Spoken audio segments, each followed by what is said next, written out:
sisiku, dengan Yesus membimbingku, dengan Yesus menopangku, ku tak jatuh.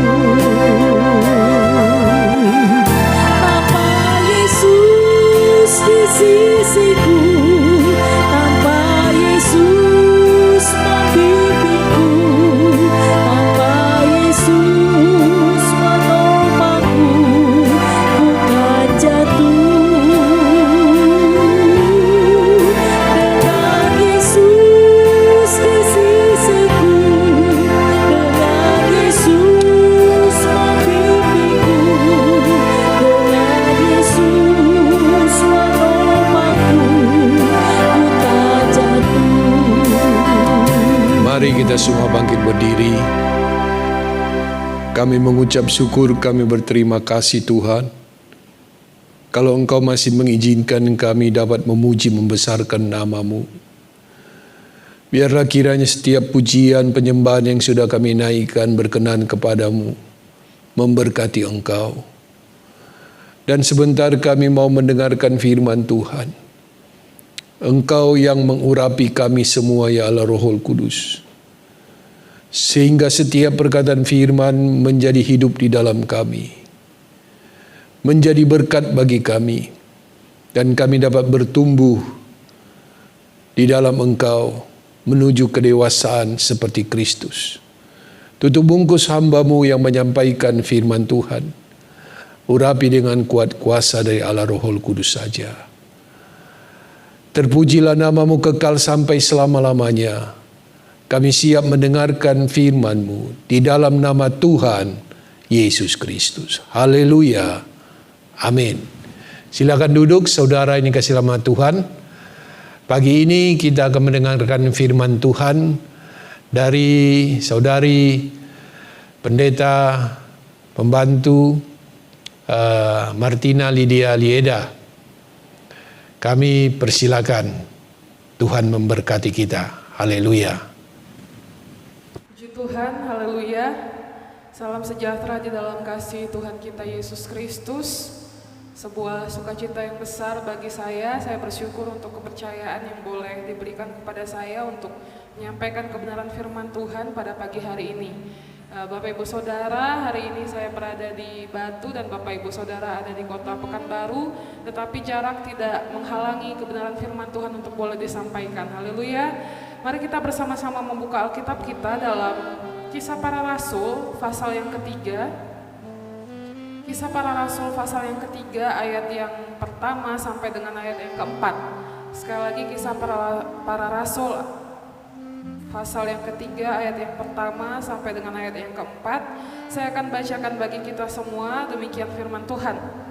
Pada suatu hari menjelang waktu sembahyang, yaitu pukul 3 petang, naiklah Petrus dan Yohanes ke bait Allah. Di situ ada seorang laki-laki yang lumpuh sejak lahirnya, sehingga ia harus diusung. Tiap-tiap hari orang itu diletakkan dekat pintu gerbang bait Allah yang bernama Gerbang Indah untuk meminta sedekah kepada orang yang masuk ke dalam bait Allah. Ketika orang itu melihat bahwa Petrus dan Yohanes hendak masuk ke bait Allah, ia meminta sedekah.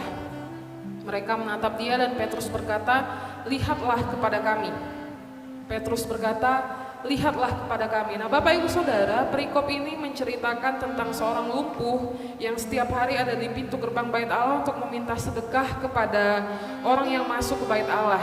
Nah, namanya orang yang meminta sedekah pasti mencari tempat yang ramai, tempat yang sering dilalui oleh orang. Nah, pengemis ini memilih tempat di pintu gerbang bait Allah, di mana orang lalu lalang keluar masuk setiap hari, setiap saat. Dan suatu hari dalam perikop ini kita membaca bahwa pengemis lumpuh ini bertemu dengan Petrus dan Yohanes. Petrus dan Yohanes kemudian dalam ayat ini berkata, "Lihatlah kepada kami." Lihatlah kepada kami artinya Petrus dan Yohanes meminta perhatian dari orang lumpuh ini. Nah, Bapak Ibu Saudara mungkin pernah berada dalam situasi yang ramai, dalam keramaian, dan kemudian tanpa sengaja melakukan sesuatu yang menarik perhatian orang lain. Dan kemudian saudara katakan, "Aduh, malu dilihatin orang." mana saya tadi cuma pakai baju lusuh, nggak bedakan, nggak sisiran, malu diliatin orang. Lalu kemudian mungkin di situasi yang lain, saudara pergi kondangan pakai baju rapi, yang perempuan mungkin pakai makeup, lalu kemudian saudara berfoto dan kemudian saudara masukkan ke media sosial, supaya apa? Supaya dilihat oleh orang. Nah, Bapak Ibu Saudara, orang yang berani mengatakan lihatlah kepada kami, lihat saya, adalah orang yang memiliki sesuatu untuk ditunjukkan. Sekali lagi, orang yang berani berkata lihatlah kepada kami, lihatlah kepada saya, adalah orang yang memiliki sesuatu untuk ditunjukkan. Ya kan? Saudara lulus kuliah, saudara diwisuda, kemudian saudara foto dan fotonya saudara pajang di ruang tamu rumah saudara. Supaya kemudian ada tamu yang datang dan orang boleh melihat foto itu. Saudara dapat penghargaan dari presiden, kemudian difoto dan tidak cukup cuma masuk Instagram, saudara cetak fotonya besar-besar dan kemudian saudara pajang di rumah. Mobil baru, saudara pasang status puji Tuhan berkat Tuhan melimpah dan kemudian difoto, kemudian masuk ke Facebook. Tapi mana ada orang yang dipecat dari pekerjaan, kemudian foto, kemudian masukin ke Instagram. Ini foto saya baru habis dipecat dari kerjaan. Gak ada. Tidak ada orang yang anaknya mungkin tinggal kelas, lalu kemudian anaknya difoto sama-sama dengan rapornya, dan kemudian saudara pamerkan ke orang lain, oh ini foto anak saya baru habis tinggal kelas. Gak ada Bapak Ibu Saudara. Orang yang berani mengatakan, lihatlah saya, lihat kepada saya, lihat kepada kami, adalah orang yang memiliki sesuatu untuk ditunjukkan. Entahkah itu penghargaan mungkin, entahkah itu pencapaian, entahkah mungkin dalam bentuk benda, entahkah mungkin dalam bentuk harta, atau apapun yang bisa saudara perlihatkan kepada orang lain. Nah, dalam perikop ini kita melihat bahwa Petrus berkata, lihatlah kepada kami.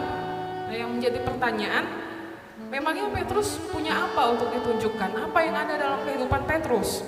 Sebenarnya Bapak Ibu Saudara, kalau kita melihat beberapa realita dalam kehidupan Petrus, yang pertama, Petrus bukan orang kaya.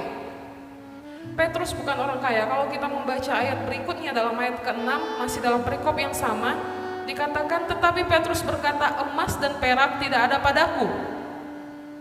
Petrus katakan emas dan perak, harta, materi tidak ada pada Petrus. Petrus ini nelayan saudara. Artinya secara materi tidak ada yang bisa Petrus banggakan, tidak ada yang bisa Petrus perlihatkan. Yang kedua, Petrus bukan orang yang terpelajar. Kalau kita membaca dalam Kisah Para Rasul pasal yang keempat, ayat yang ke-13 dikatakan, ketika sidang itu melihat keberanian Petrus dan Yohanes dan mengetahui bahwa keduanya orang biasa yang tidak terpelajar, heranlah mereka. Jadi di ayat ini kita dapat membaca bahwa Petrus dan Yohanes dikatakan orang biasa, orang awam yang tidak terpelajar. Seperti tadi saya katakan, kalau kita melihat latar belakang Petrus, Petrus adalah nelayan. Orang yang tidak terpelajar, secara pendidikan tidak ada yang bisa mereka banggakan. Secara pendidikan tidak ada gelar, tidak ada latar belakang pendidikan yang cukup baik untuk mereka banggakan. Petrus bukan seperti Paulus. Kalau Paulus dikatakan dalam Kisah Para Rasul 22 ayat yang ketiga, Rasul Paulus itu seorang yang terpelajar. Dikatakan bahwa Rasul Paulus dididik dengan teliti di bawah pimpinan Gamaliel, seorang guru besar Israel. Secara latar belakang pendidikan, Petrus dan Yohanes bukanlah orang yang terpelajar. Kemudian berikutnya, Petrus dan Yohanes itu bisa dibilang adalah orang yang dicari-cari, buronan. Kita tahu bahwa Yesus dan murid-muridnya sangat dibenci oleh orang Farisi. Sejak Yesus ditangkap di Taman Getsemani, murid-murid itu tercerai-berai karena ketakutan. Kalau kita membaca dalam Markus pasal yang ke-14 ayat yang ke-50 dikatakan, lalu semua murid itu meninggalkan dia dan melarikan diri. Nah, kejadian ini terjadi ketika Yesus ditangkap di Taman Getsemani. Dikatakan murid-murid itu semua meninggalkan Yesus dan melarikan diri. Nah, ketika Yesus ditangkap dan kemudian Yesus kemudian disalibkan, Yesus mati, kemudian hal ini terus berlanjut sampai zaman gereja mula-mula. Murid-murid ini menjadi orang-orang yang dicari-cari, menjadi orang yang dicari-cari untuk disiksa dan bahkan dibunuh. Bahkan kalau kita membaca lebih lanjut dalam Kisah Para Rasul pasal yang ke-8 ayat yang ke-1b dikatakan, pada waktu itu mulailah penganiayaan yang hebat terhadap jemaat di Yerusalem. Mereka semua, kecuali rasul-rasul, tersebar ke seluruh daerah Yudea dan Samaria. Jadi orang-orang Kristen, gereja mula-mula pada zaman itu adalah orang yang dicari-cari untuk dibunuh, orang yang dicari-cari karena mereka mengakui Yesus sebagai Tuhan. Itulah sebabnya Bapak Ibu Saudara, Petrus sebenarnya tidak mau dikenali, tidak mau di-recognize sebagai murid Yesus. Bahkan Petrus, kalau kita tahu, Petrus ini sampai menyangkal Yesus dalam Yohanes pasal yang ke-18. Yohanes pasal yang ke-18 ayat yang ke-17. Maka kata hamba perempuan penjaga pintu kepada Petrus, bukankah engkau juga murid orang itu? Jawab Petrus, bukan. Kemudian di ayat yang ke-25 sampai dengan ayat yang ke-27, Simon Petrus masih berdiri berdiam, kata orang-orang di situ kepadanya, bukankah engkau juga seorang muridnya? Ia menyangkalnya, katanya, bukan. Kata seorang hamba imam besar, seorang keluarga dari hamba yang telinganya dipotong Petrus, bukankah engkau kulihat di taman itu bersama-sama dengan dia? Maka Petrus menyangkalnya pula, dan ketika itu berkokoklah ayam. Jadi Bapak Ibu Saudara, kalau kita melihat realita yang ada dalam kehidupan Petrus ada dalam keadaan yang tidak mau dikenali, tidak mau direcognize oleh orang lain sebagai murid Yesus. Tidak ada hal dalam diri Petrus yang mampu membuat Petrus berkata, lihat saya. Tadi kita sudah melihat beberapa ayat bahwa Petrus bukan orang yang kaya, tidak punya harta yang melimpah, bukan orang yang terpelajar, dan secara teknis dia adalah orang yang dicari-cari karena dia adalah murid Yesus. Hal-hal ini sesungguhnya tidak mungkin membuat Petrus mampu berkata, lihat saya. Apa yang mau dilihat dari diri Petrus? Lalu mengapa Petrus berkata, lihat saya? Mengapa Petrus berkata, lihatlah kepada kami? Tadi saya katakan bahwa orang yang berani mengatakan lihatlah kepada kami artinya adalah orang yang memiliki sesuatu untuk ditunjukkan. Nah, menjadi pertanyaan apa yang ada pada Petrus? Dalam Kisah Para Rasul pasal yang ketiga, kita kembali ke perikop awal tadi. Kisah Para Rasul pasal yang ketiga dalam ayat yang ke-6 dikatakan, tetapi Petrus berkata, emas dan perak tidak ada padaku, tetapi apa yang kupunyai kuberikan kepadamu. Demi nama Yesus Kristus orang Nazaret itu berjalanlah. Jadi Bapak Ibu Saudara, yang ada dalam hidup Petrus, yang Petrus tunjukkan, yang ingin Petrus tunjukkan kepada orang banyak adalah siapa? Yesus Kristus. Yang ingin Petrus tunjukkan adalah Yesus Kristus yang hidup dalam diri Petrus. Nah, dalam pengiringan kita akan Tuhan, Alkitab mengatakan dalam Yohanes pasal yang ketiga dan yang ke-30 dikatakan, ia harus makin besar, tetapi aku harus makin kecil. Artinya, Yesus harus semakin terlihat dalam kehidupan kita, dan kita yang semakin kecil, kita yang semakin tidak terlihat. Yesus yang semakin terlihat dalam kehidupan kita. Nah, menjadi pertanyaan bagi kita pada pagi hari ini, ketika orang melihat hidup kita, apa yang mereka lihat? Ketika orang melihat kehidupan kita, apakah mereka bisa lihat Yesus? Kalau orang melihat media sosial, Bapak Ibu Saudara, apa yang mereka lihat? Bisakah mereka lihat Yesus di sana? Kalau orang melihat tingkah laku saudara di kantor, bisakah mereka melihat Yesus di sana? Kalau orang melihat cara saudara memperlakukan orang lain, caramu memperlakukan suamimu, caramu memperlakukan istrimu, caramu memperlakukan anak-anakmu, caramu memperlakukan orang tuamu, bisakah mereka melihat Yesus dalam kehidupanmu?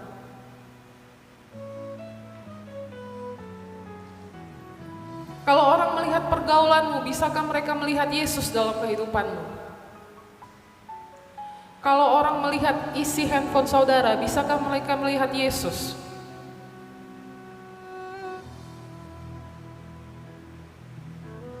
Sedihnya Bapak Ibu Saudara, banyak orang yang mengaku Kristen tapi orang tidak bisa melihat Yesus dalam kehidupannya. Saudara tahu Mahatma Gandhi? Mahatma Gandhi ini adalah seorang pejuang kemerdekaan India. Dia salah seorang aktivis keagamaan tapi juga pejuang kemerdekaan India. Di dalam hidupnya Mahatma Gandhi ini sering mengutip perkataan Yesus dari khotbah di bukit dalam Matius pasal yang ke-5 sampai dengan pasal yang ke-7. Nah, suatu kali seorang misionaris bertemu dengan Gandhi dan bertanya, sekalipun Anda sering mengutip kata-kata Kristus, mengapa Anda kelihatannya keras menolak untuk menjadi pengikutnya? Saudara tahu apa yang dijawab oleh Mahatma Gandhi ini? Dia berkata, saya tidak pernah menolak Kristus. Saya suka Kristus Anda, tapi saya tidak suka dengan orang Kristen Anda. Artinya apa Bapak Ibu Saudara? Artinya Gandhi ini dia tidak bisa melihat Yesus dalam kehidupan orang-orang Kristen yang dilihatnya.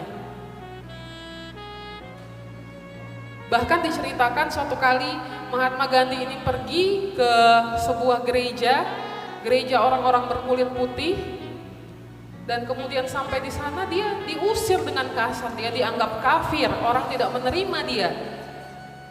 Dan dia katakan, saya bukan tidak suka kepada Yesus, bukan. Saya tidak suka kepada orang-orang Kristen. Karena apa? Karena kebanyakan orang Kristen tidak bisa menampilkan Yesus dalam kehidupannya. Saudara bisa bayangkan kalau seandainya pada saat Mahatma Gandhi ini pergi ke gereja itu dan kemudian orang-orang yang ada di gereja itu menerima dia dengan kasih, memperlihatkan bagaimana kasih Yesus yang ada dalam kehidupan mereka, memperkenalkan Yesus dalam kehidupan Gandhi. Saudara bisa bayangkan kalau seandainya saat itu Gandhi menerima Yesus sebagai Tuhan dan Juru Selamatnya, kemudian dia sebagai seorang pejuang kemerdekaan India, dia mempengaruhi banyak orang, seandainya dia menerima Yesus, apa yang akan terjadi? Banyak orang di India akan dimenangkan. Tapi hal itu tidak terjadi, karena apa? Karena saat itu Gandhi tidak bisa melihat Yesus dalam kehidupan orang-orang Kristen. Artinya Bapak Ibu Saudara,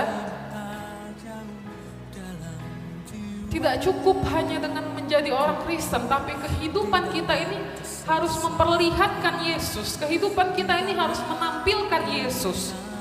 Saudara mungkin berkata, oh saya rajin ke gereja sebelum masa-masa COVID ini terjadi. Setiap hari saya ikut pelayanan. Saudara tahu ada lagu yang terkenal, hari Senin ke gereja, Selasa ke gereja, Rabu pelayanan, Kamis apalagi, sampai Minggu setiap hari ke gereja. Saya pelayan. Saudara mungkin berkata, oh saya majelis. Saudara mungkin berkata, oh saya selalu juara lomba CCA. Saudara mungkin berkata, oh saya tahu firman. Petrus juga tahu firman Bapak Ibu Saudara. 3,5 tahun Petrus menjadi murid Yesus, 3,5 tahun Petrus ikuti Yesus kemana-mana, bersama Yesus siang malam, kemana Yesus pergi Petrus ikut, kemana Yesus pergi Petrus mengalami, menyaksikan mujizat demi mujizat yang dilakukan Yesus. Diajar langsung oleh Yesus siang dan malam. Tetapi di malam di mana Petrus menyangkal Yesus, apakah orang bisa melihat Yesus dalam kehidupan Petrus? Tidak. Tidak cukup dengan menjadi orang Kristen, tidak cukup hanya tahu firman, tapi kehidupan kita pun harus bisa menampilkan Yesus. Kehidupan kita pun harus bisa memperlihatkan Yesus. Tapi memang seringkali kita harus mengakui bahwa kita tidak mampu. Kita tidak mampu menampilkan Yesus dalam kehidupan kita seringkali. Dalam Roma pasal yang ke-7, Roma pasal yang ke-7 ayat yang ke-18 sampai dengan ayat yang ke-19 dikatakan, Rasul Paulus berkata, sebab aku tahu bahwa di dalam aku, yaitu di dalam aku sebagai manusia, tidak ada sesuatu yang baik. Sebab kehendak memang ada di dalam aku, tetapi bukan hal berbuat apa yang baik. Sebab bukan apa yang aku kehendaki, yaitu yang baik yang aku perbuat, melainkan apa yang tidak aku kehendaki, yaitu yang jahat yang aku perbuat. Bukankah seringkali kita juga mengalami hal yang sama seperti yang Rasul Paulus katakan? Kita tahu firman, dan mungkin kita ingin melakukan, tapi yang kita lakukan pada akhirnya kita tidak melakukan kebenaran firman Tuhan. Yang kita lakukan adalah hal-hal sebaliknya yang bertentangan dengan kebenaran firman Tuhan, sekalipun kita mengetahui bahwa hal itu salah. Rasul Paulus, orang yang sekali berasul, dia berkata, bukan yang aku kehendaki yang baik yang aku perbuat, yang tidak aku kehendaki yang jahat yang aku perbuat. Seringkali Bapak Ibu Saudara, kita harus mengakui bahwa kita tidak mampu untuk menjadi seperti Yesus. Bagaimana mau jadi seperti Yesus? Kalau kita baca dalam Matius pasal yang kelima, Matius pasal yang kelima ayat yang ke-48 dikatakan, karena itu haruslah kamu sempurna seperti Bapamu yang di sorga adalah sempurna. Wow, saudara mungkin berkata, tidak mungkin saya mau jadi seperti Yesus. Yesus itu Tuhan, dia sempurna. Bagaimana mungkin saya mau jadi sempurna seperti Yesus? Tidak bisa.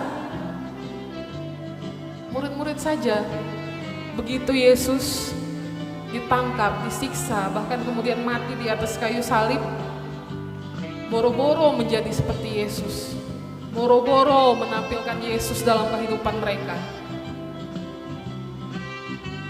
Kalau kita membaca kebenaran firman Tuhan, ketika Yesus ditangkap, Yesus disiksa, Yesus mati di atas kayu salib, murid-murid itu tergoncang Bapak Ibu Saudara. Tidak peduli mereka selama 3,5 tahun siang malam bersama dengan Yesus, diajar langsung oleh Yesus. Tapi waktu Yesus ditangkap, Yesus disiksa, Yesus mati di atas kayu salib, hati mereka, motivasi mereka, iman mereka, kehidupan spiritual mereka tergoncang. Petrus menyangkal Yesus. Markus, kalau kita membaca dalam Injil Markus, ketika Yesus ditangkap, saking ketakutannya kita bisa membaca bahwa Markus itu dia lari dengan telanjang, saking takutnya dia. Bapak Ibu Saudara, saya tidak tahu bagaimana kehidupan kerohanian Bapak Ibu Saudara dalam masa-masa pandemik ini. Bisa jadi saudara ada dalam keadaan yang membuat hati saudara tergoncang, iman saudara tergoncang. Saudara mungkin berkata, kenapa Tuhan izinkan hal ini terjadi? Kenapa Tuhan izinkan saya kehilangan pekerjaan? Kenapa Tuhan izinkan keluarga saya sakit? Boro-boro mau menjadi seperti Yesus, boro-boro untuk menampilkan Yesus dalam kehidupan kita. Itulah sebabnya Bapak Ibu Saudara, kita perlu pertolongan Roh Kudus. Karena kita menyadari bahwa dengan kekuatan kita sendiri kita tidak mampu untuk menjadi seperti Yesus. Dengan kemampuan kita sendiri kita tidak sanggup untuk menampilkan Yesus dalam kehidupan kita. Kalau kita membaca dalam Kisah Para Rasul pasal yang kedua, Kisah Para Rasul pasal yang kedua ayat 1 sampai dengan ayat ke-12 dengan judul perikop Pentakosta, Pantekosta kalau dalam Alkitab terjemahan lama. Perikop ini menceritakan tentang bagaimana Roh Kudus dicurahkan ke atas gereja mula-mula, ke atas 120 murid yang ada di kamar loteng Yerusalem. Salah satunya adalah Petrus. Bapak Ibu Saudara, kalau kita mengerti kebenaran firman Tuhan, kita akan menyadari bahwa perikop ini, perikop Pantekosta ini adalah titik balik kehidupan Petrus. Di perikop inilah kehidupan Petrus berubah. Kalau kita membaca ayat selanjutnya setelah perikop ini dalam ayat yang ke-14, masih dalam pasal yang kedua, hal pertama yang akan kita baca adalah maka bangkitlah Petrus. Maka bangkitlah Petrus. Petrus yang tadinya imannya tergoncang, Petrus yang tadinya kehidupan rohaninya tergoncang, Petrus yang tadinya menyangkal Yesus, tidak mau dikenali sebagai murid Yesus, boro-boro berkata, lihat saya, boro-boro. Petrus yang tadinya begitu tidak mau dikenali sebagai murid Yesus, tapi kemudian dia dapat berkata, lihatlah kepada kami. Hal ini dimulai dari mana? Dimulai dari perikop ini. Dimulai dari perikop Pantekosta, pasal yang kedua ayat 1 sampai yang ke-12, di mana Roh Kudus dicurahkan. Ini adalah titik balik kehidupan Petrus. Kita baca di ayat selanjutnya yang kemudian dikatakan, maka bangkitlah Petrus. Mengapa bisa Bapak Ibu Saudara? Karena Roh Kudus yang dicurahkan ke atas hidup Petrus itu yang mengubahkan kehidupan Petrus. Kalau kita membaca dalam Yohanes pasal yang ke-14,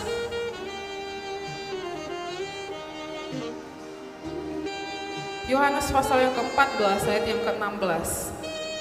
Demikian firman Tuhan, aku akan minta kepada Bapa dan ia akan memberikan kepadamu seorang penolong yang lain supaya ia menyertai kamu selama-lamanya. Roh Kudus itu, Bapak Ibu Saudara, yang akan menolong kita dalam keterbatasan kita, dalam ketidakmampuan kita untuk kita menjadi seperti Yesus. Dalam ketidakmampuan kita untuk kita menampilkan Yesus dalam kehidupan kita. Roh Kudus itu yang akan menolong kita. Roh Kudus itu yang akan memampukan kita. Dikatakan tadi dalam Yohanes pasal yang ke-14 tadi, Roh Kudus itu dikatakan penolong. Masih dalam pasal yang sama, di ayat yang ke-26, Yohanes 14 ayat yang ke-26, tetapi penghibur, yaitu Roh Kudus yang akan diutus oleh Bapa dalam namaku, dialah yang akan mengajarkan segala sesuatu kepadamu dan akan mengingatkan kamu akan semua yang telah kukatakan kepadamu. Bapak Ibu Saudara, di sini dikatakan bahwa Roh Kudus itu mengajarkan, mengingatkan kita akan segala sesuatu, akan firman Tuhan yang kita tahu. Ketika kita mungkin mulai lupa untuk menampilkan Yesus dalam kehidupan kita, atau kita ingat mungkin tapi kita pura-pura lupa, kita tahu firman tapi kita katakan, Tuhan, rasa-rasanya saya tidak mampu untuk lakukan itu. Kita katakan, Tuhan, rasa-rasanya saya nggak bisa untuk lakukan firman Tuhan itu sekalipun saya tahu. Tapi dalam ayat ini kita mempelajari bahwa Roh Kudus itu yang akan menolong kita, Roh Kudus itu yang akan mengingatkan kita, Roh Kudus itu yang akan mengajar kita. Ketika ada Roh Kudus dalam kehidupan kita, Bapak Ibu Saudara, setiap hari kita akan bertumbuh semakin menyerupai Kristus. Itulah sebabnya menjadi orang Kristen saja tidak cukup, tahu firman saja tidak cukup, tapi harus dipenuhi oleh Roh Kudus dan hidup dalam pimpinan Roh Kudus. Minggu lalu kita sudah mendengar firman Tuhan dari Galatia 5 ayat yang ke-25. Galatia 5 ayat ke-25 dikatakan, jikalau kita hidup oleh Roh, baiklah hidup kita juga dipimpin oleh Roh. Jikalau kita hidup oleh Roh, baiklah hidup kita juga dipimpin oleh Roh. Dalam terjemahan yang lain dikatakan, baiklah kita berjalan sesuai dengan Roh. Dalam terjemahan yang lain lagi dikatakan, hendaklah langkah kita juga dipimpin oleh Roh. Karena dengan kekuatan kita sendiri, dengan kemampuan kita sendiri, kita tidak mampu. Kita tidak mampu untuk menjadi seperti Yesus yang begitu sempurna. Dengan kekuatan kita sendiri, kita tidak akan sanggup, Bapak Ibu Saudara. Hari ini, kita memperingati Hari Pantekosta. 2000 tahun yang lalu, Roh Kudus itu dicurahkan ke atas 120 murid di kamar loteng Yerusalem dan membuat Petrus dapat bangkit. Petrus yang tadinya imannya bergoncang, kehidupan rohaninya bergoncang, dia menyangkal Yesus, tidak mau dikenali sebagai murid Yesus. Tapi kemudian ketika Roh Kudus itu dicurahkan, dikatakan maka bangkitlah Petrus, dan Petrus dengan Roh Kudus itu dapat berkata, lihatlah kepada kami. Saya percaya juga Roh yang sama yang bekerja dalam diri Petrus juga masih bekerja hari-hari ini. Haleluya. Roh yang sama yang membangkitkan Petrus, kuasanya masih tetap sama, amin. Dan masih akan terus bekerja di hati, di hidup yang mau dipenuhkan oleh Roh Kudus itu. Kalau ada dari antara saudara yang mungkin belum dipenuhkan oleh Roh Kudus, minta Bapak Ibu Saudara, Roh Kudus itu janji Bapa. Kalau Tuhan berjanji, pasti digenapi, amin. Kalau Tuhan berjanji, tidak akan ada yang tidak digenapi. Artinya apa? Tidak mungkin Tuhan tidak berikan kalau Tuhan sudah berjanji untuk memberikan. Saudara, kalau saudara belum dipenuhkan oleh Roh Kudus, Hari ini kita belajar bahwa Roh Kudus itu begitu penting dalam kehidupan kita untuk kita boleh menampilkan Yesus, untuk orang lain boleh melihat Yesus dalam kehidupan kita. Roh Kudus itu yang akan memampukan kita untuk kehidupan kita boleh menjadi seperti Yesus. Saudara yang sudah dipenuhkan oleh Roh Kudus, terus hidup berjalan dipimpin oleh Roh Kudus. Hari demi hari terus dibaharui, terus disegarkan. Ketika Roh Kudus membangkitkan Petrus, memampukan Petrus berkata, lihatlah kepada kami. Memampukan Petrus menampilkan Yesus yang ada dalam hidupnya. Apa yang terjadi? Kalau kita membaca dalam Kisah Para Rasul, kembali ke perikop awal, Kisah Para Rasul pasal yang ketiga, ayat yang ke-7-8 dikatakan, seketika itu juga kuatlah kaki dan mata kaki orang itu, yang melonjak berdiri, lalu berjalan kian kemari dan mengikuti mereka ke dalam bait Allah, berjalan dan melompat-lompat serta memuji Allah. Saya percaya kita semua, jemaat Tuhan yang ada, kita juga rindu melihat kemuliaan Allah dinyatakan dalam kehidupan kita, amin. Kita mungkin tidak punya sesuatu untuk dibanggakan. Saudara mungkin berkata, saya tidak punya harta yang melimpah secara materi, saya tidak punya materi yang berlimpah. Seperti Petrus tadi katakan, emas dan perak tidak ada padaku. Saudara mungkin berkata, saya bukan orang yang terpelajar. Tapi Bapak Ibu Saudara, pagi hari ini saya mau katakan bahwa ketika kita punya Yesus dalam kehidupan kita dan kita mampu memperlihatkan Yesus itu dalam kehidupan kita, saudara dapat berkata, lihatlah kepada saya. Haleluya. Saudara dapat berkata, lihatlah kepada saya, lihat kepada Yesus yang ada dalam kehidupan saya. Atau mungkin saudara berkata, oh kalau materi saya ada, harta saya punya, pendidikan saya berasal dari keluarga yang terpelajar. Tapi Bapak Ibu Saudara, Alkitab berkata dalam Yeremia pasal yang ke-9, Yeremia pasal yang ke-9 ayat yang ke-23 dikatakan, janganlah orang bijaksana bermegah karena kebijaksanaannya, janganlah orang kuat bermegah karena kekuatannya, janganlah orang kaya bermegah karena kekayaannya. Bukan itu yang kita banggakan Bapak Ibu Saudara, bukan itu yang harus kita perlihatkan pada orang lain. 2 Korintus pasal yang ketiga ayat yang kelima katakan, 2 Korintus ketiga ayat yang kelima mengatakan, kesanggupan kami adalah pekerjaan Allah. Jadi apa yang ada dalam kehidupan kita, apa yang mungkin mampu kita lakukan, apa yang mungkin mampu kita capai, apa yang mungkin mampu kita dapatkan, semua itu adalah pekerjaan Allah. Semua itu adalah karena Tuhan. Karena itu bukan kekayaan, bukan status, bukan pendidikan yang harus kita tonjolkan, tetapi perlihatkan Yesus dalam kehidupan kita. Tunjukkan bahwa dalam kehidupan kita ada Yesus, sehingga orang lain dunia boleh melihat ada Yesus dalam kehidupan kita. Bapak Ibu Saudara, Yesus dia punya pengharapan yang dunia perlukan di masa-masa ini. Kalau hari-hari ini keadaan saat-saat ini begitu sulit dan orang-orang mulai kehilangan pengharapan, orang-orang mulai kehilangan pengharapan akan masa depan. Mau jadi apa saya? Saya kehilangan pekerjaan mungkin, keluarga saya jatuh sakit mungkin. Yesus punya pengharapan yang dunia perlukan hari-hari ini. Yesus punya keselamatan yang dunia perlukan hari-hari ini. Yesus punya kesembuhan yang dunia perlukan hari-hari ini. Bapak Ibu Saudara, biarlah kiranya Roh Kudus itu boleh menolong kita semua, memampukan kita untuk menjadi seperti Yesus. Setiap hari bertumbuh semakin menyerupai Kristus, dari hari ke hari semakin menyerupai Kristus. Sehingga kita dapat berkata kepada dunia, lihatlah kepada kami. Dengan apa yang ada dalam kehidupan kita, dengan Yesus yang ada dalam kehidupan kita, kita dapat berkata kepada dunia, lihatlah kepada kami, lihatlah kepada Yesus yang ada dalam kehidupan kami. Melalui kehidupan kita, orang-orang boleh datang pada Yesus dan kemuliaan Tuhan dinyatakan dalam kehidupan kita. Haleluya, amin. Untuk kebenaran firman Tuhan, Tuhan Yesus memberkati, dan pelayanan selanjutnya saya serahkan kepada Bapak Gembala. Puji Tuhan, kita sudah mendengarkan firman Tuhan.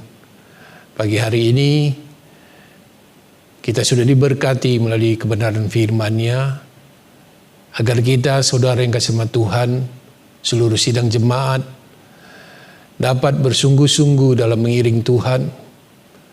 Kita mau hidup di dalam Dia dan Yesus ada di dalam kita. sehingga dunia dapat melihat Yesus melalui kehidupan kita. Dan kita dapat memberikan kesaksian hidup bagi orang-orang, bagi dunia ini, sehingga mereka yang belum percaya, mereka mau datang kepada Tuhan dan menerima Tuhan sebagai Tuhan dan Juru Selamat mereka. Puji Tuhan, haleluya. Kita semua bangkit berdiri, kita angkat pujian, peganglah tanganku Roh Kudus.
Permohonan kami pada pagi hari ini kepadamu ya Bapa.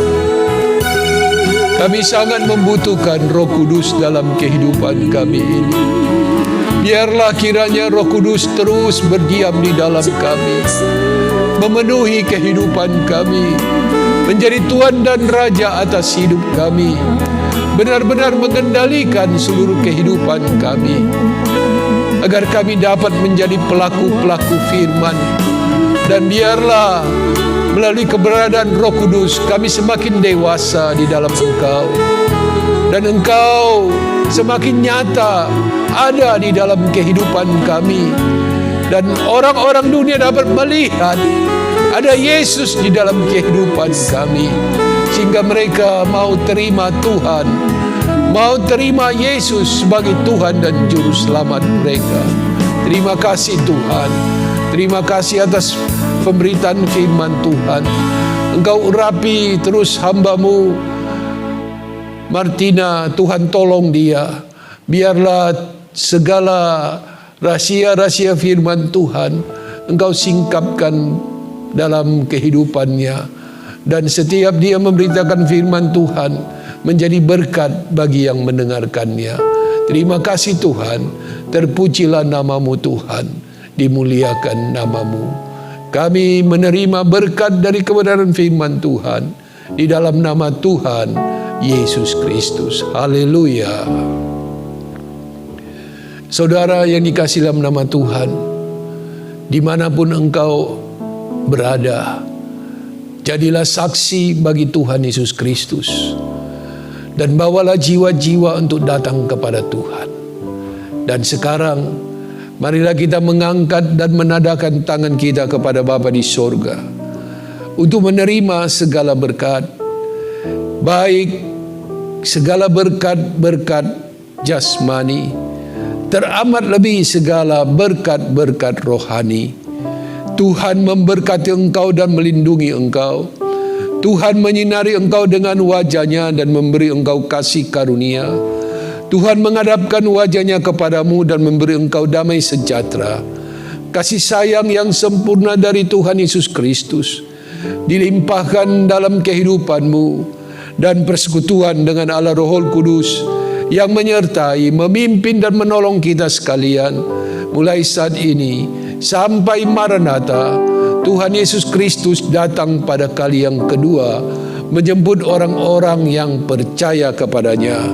Dalam nama Bapa, Putra dan Roh Kudus, di dalam nama Tuhan Yesus Kristus. Haleluya. Amin. Selamat pagi, Tuhan memberkati.